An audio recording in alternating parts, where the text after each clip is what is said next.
Campaigns and Communications. Our two political strategists joining us this Monday afternoon. I want to start with boats. We've seen another boat arrive. We had news from the Home Affairs Minister, Jason Clare, just today, just this afternoon, confirmation that overnight another boat has arrived. I'll just give you the details. It doesn't say how far north of Christmas Island, but it's north of Christmas Island.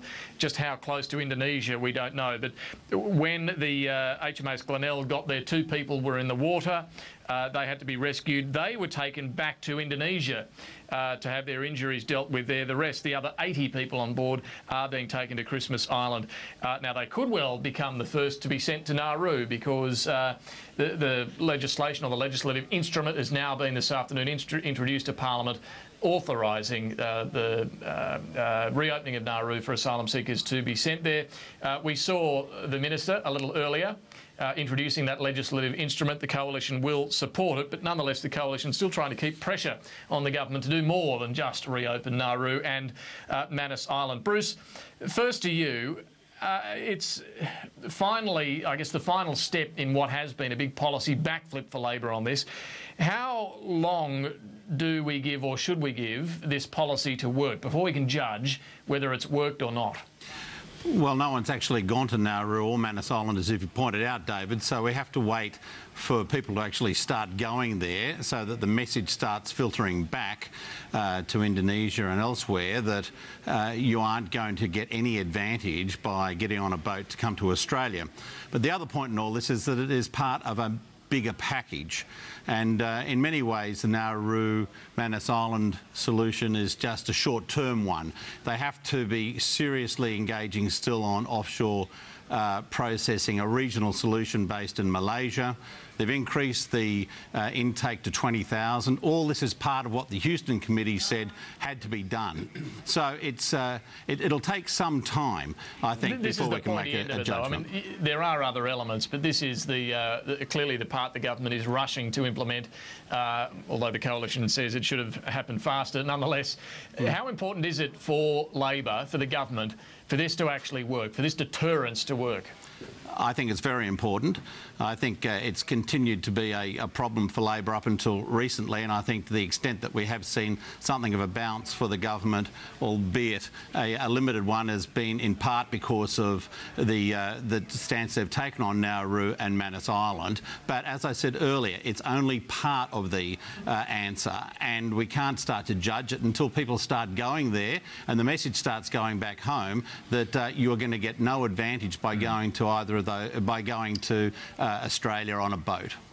Now, Graham, the Coalition have rightly said that this is a Labor backflip. This is something the Coalition have always wanted. They have a few other elements, though, that allow them to say the government still hasn't gone far enough. Temporary protection visas, turning back the boats. Today, Scott Morrison's also said all asylum seekers should be transferred at sea to vessels and taken to Nauru, not allowed to set foot on Christmas Island. Is the Coalition trying to increase the policy differentiation here? No, I don't think so. Look, there's been the beginning of an outbreak of common sense in the government, and that's reopening Nauru. Now, that's good. So they should have. We've been telling them for months in this program they should be doing it. Now, it can't be on everyone's wit to work out that if you do the other 2 protection visas, turn back a couple of boats, then you sort of denude the opposition of a policy difference. Now, you know, why not go the extra couple of steps? And oh, look, you know, as to how long has the policy got before you judge it a failure or whatnot, I presume polling day. And then the people will decide. Well, surely it's tied to whether boats keep coming or not. Well, indeed. But on polling day... Based on the announcement itself, it hasn't worked. Whether it will work now that people are going to be sent there, I guess, is the question. But Look, there's another couple of things that I reckon ought to be done, and that is go back into some of these countries. Like, you know, a couple of months when a whole batch of boats came, they came from Sri Lanka. Now, Sri Lanka's about 3/4 of the size of Tasmania, and not too many sort of ocean-going outlets there. And we have a High Commission there in Gregory Road. You know, it's just near a heap of cricket fields. And you would think many of these people have to almost walk past our High Commission to get on a boat a dangerous boat, and you know, put their own lives and their children's life at risk. And there's got to be some personal responsibility here. And one gets a bit sick of our parliament and our politicians getting blamed for a bit of stupidity from some people. Now, that's just Sri Lanka. Admittedly, there are different Sri Lankan authorities, not the people themselves. Well, no, I am talking about some of the people themselves. Why wouldn't you? Could be in a pretty desperate situation to take that risk. Some of Australia's, in all walks of life, some of the best Australians now have come from Sri Lanka. They queued up at the High Commission and said, can I come to your country, please? And they were allowed in. Now, these people are not. They're not willing to queue up. And you think, well why not? We're talking about post-Civil War, though, aren't we? We're talking about Tamils who say they have been persecuted and continue to be persecuted. And if they've got a fair income case, all they've got to do, instead of getting on the boat, turning right and getting on the boat, turn left and go to the High Commission. Take your papers. How many getting through that way? Yeah, it's a couple of things on that, David. One is, of course, the Australian government is going to these places and telling them that you're not going to get any special advantage by coming to Australia in this way. But this idea that you just sort of turn them around without giving them any chance to make a case, well, you know, I think that's a bit of a tall order and probably violates every international agreement we've signed up on.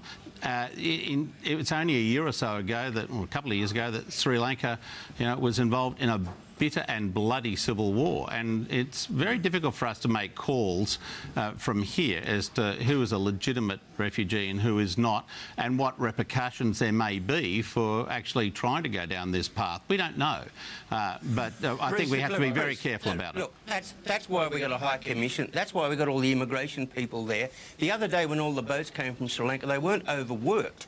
In fact, they were saying to any Sri Lankans, come to a film festival of a fun-filled an Aboriginal sort of road story starring Geoffrey Rush. You know, they're organising film festivals, so they're not rushed off their feet. Well, I can tell you this, though, the Australian High Commission won't be in a position to protect any of these people in the event that they come under pressure as a result of coming back to Sri Lanka, having sought political asylum in the first place. So I think these... look, the one thing I think we can say about this, David, is that the opposition will keep changing, keep moving the goalposts. They don't want this issue to go away. They're not going to let it go away. They were shamed into this solution, and now they're going to keep changing their path. We're going to move on. Cubbie Station, the Nationals party room will meet tonight to formalise their position on the proposed foreign sale of Cubbie Station to a Chinese-led consortium. This has been an issue of difference between some in the Nats and some in the Liberal Party. What do you expect is going to happen here, Grahame?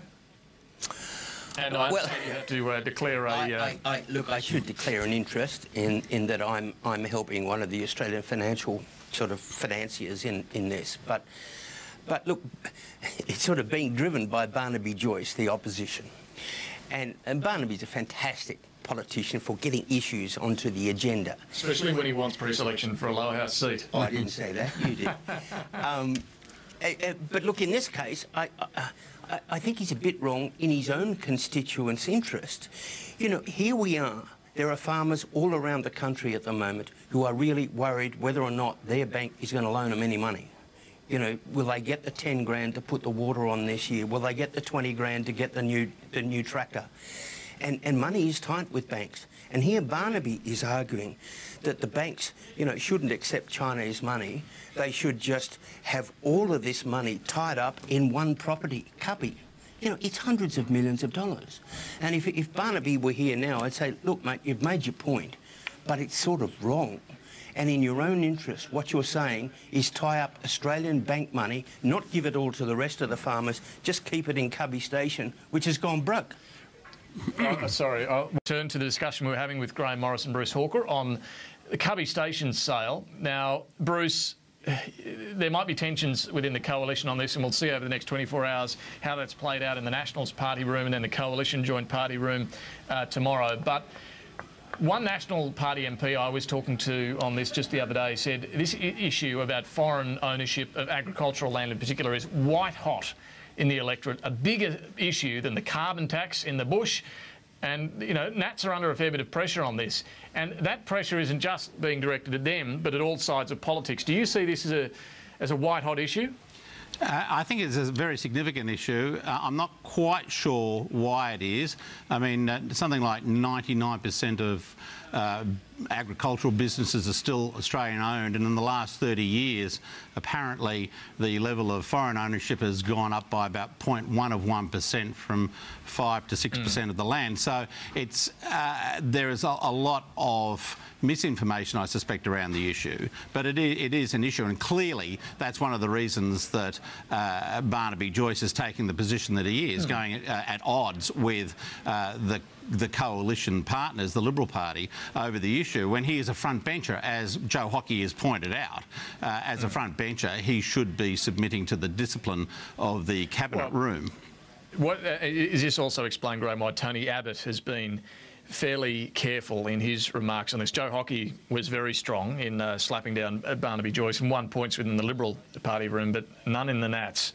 And a coalition leader, as John Howard demonstrated, needs to always keep the two parties working together smoothly. Yeah, that's right. But look, the Foreign Investment Review Board is there to give advice. It has done that.